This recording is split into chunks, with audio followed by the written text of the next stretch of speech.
What is going on, y'all? It is the Caveman back at it again with another video. And now that Super Wildcard Weekend has come to an end, I feel like we've weeded out all the fake and phony teams from the postseason, giving me an opportunity to talk about what teams I thought were the biggest letdowns of the 2021 season. Of course, quickly before we get into it, you guys know the drill around here. Mott's applesauce if you're ever hungry, thirsty, whatever it might be. Mott's applesauce will satisfy whatever satisfy you to satisfy the Caveman guarantee. I promise it will never fail ya.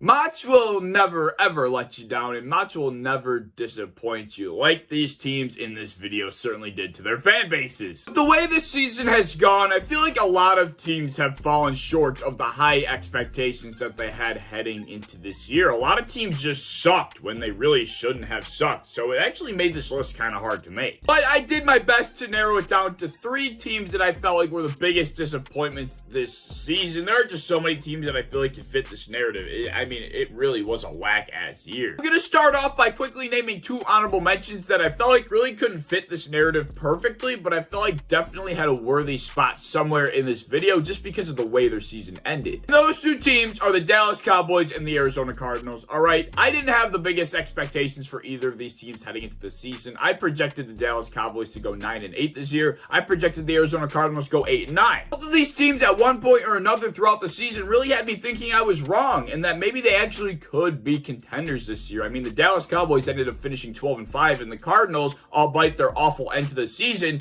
were the last undefeated team in the NFL. So, I mean, they both were having good stretches of time there. But unfortunately for both of these teams, they both had catastrophic collapses in the wild card round. The Dallas Cowboys did everything in their own power to make sure they lost that game. They were penalized heavily. They were taking pre-snap penalties left and right. The mental mistakes started to mount up. They ended up losing to the 49ers. And the Arizona Cardinals, as we saw last night, went out against the Los Angeles Rams and got smoked. I certainly did not expect it to end for the Cardinals the way it did. They looked horrendous. They looked like that 8-9 team that I projected coming into the season, honest to God. Those 2 teams, I felt like they had too good of a regular season to say that they were big disappointments, but they really ended the season on such a bad note that I felt like they were worthy of some sort of mentioning here. All right, so enough of the honorable mentions. Let's get into the teams that really disappointed everybody, that really didn't accomplish anything at all. And the first one is obviously the Cleveland Browns.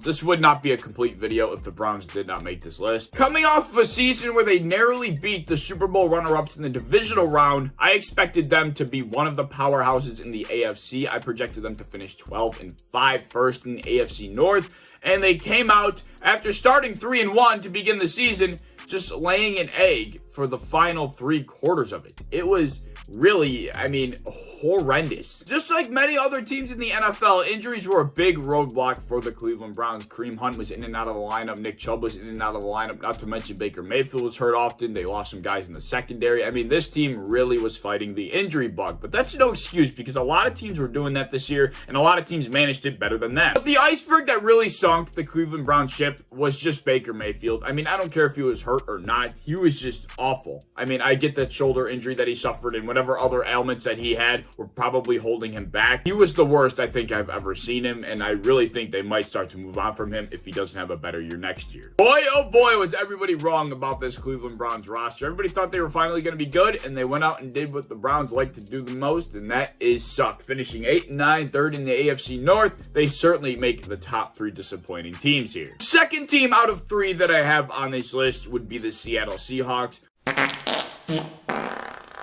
Would you believe that just last season, they finished atop of the NFC West with only 4 losses?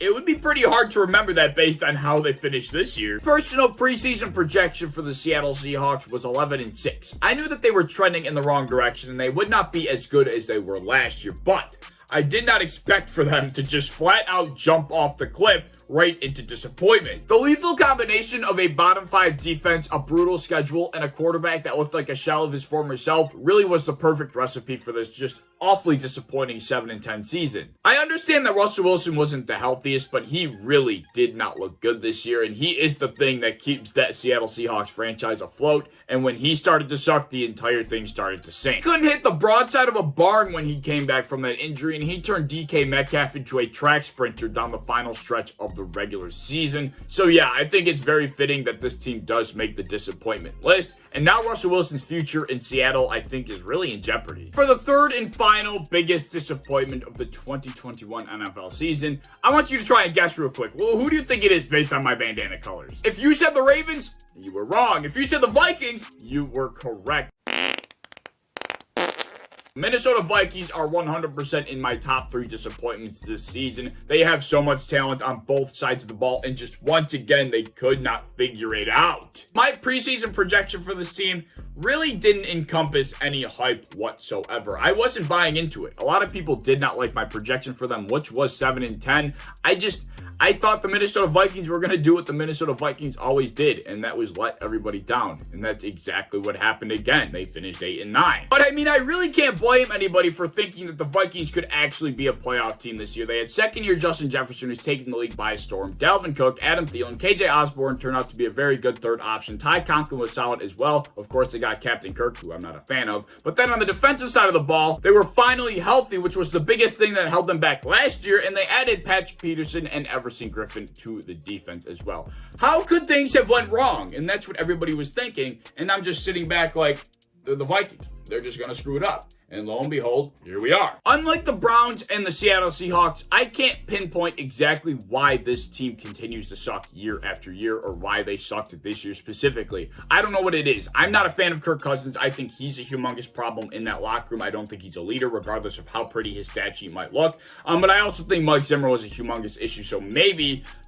just maybe, getting a new head coach and general manager will change the culture in that franchise so they finally could put the talent to work. But either way, I really don't care what the root of the Minnesota Vikings problems are whatsoever. They came into the season with a lot of talent and a shit ton of hype, and they once again fell flat on their face, and I think they are 100% worthy of making this list. So yeah, those are my biggest disappointments of the 2021 season. The Dallas Cowboys and the Arizona Cardinals finishing it off strong as my honorable mentions, but the 3 biggest disappointments were 100% the Cleveland Browns, Minnesota Vikings, and Seattle Seahawks. Let me know your thoughts down in the comment section below. As always, if you enjoyed, please like, subscribe, do all the fun stuff. If you want to hit the bell to be notified when I upload, I'd appreciate that. If you're going to go over to Twitter, follow me over there. I'd appreciate that as well. I have a TikTok down in the description you should check out, and I hope to see you in the next one. Peace.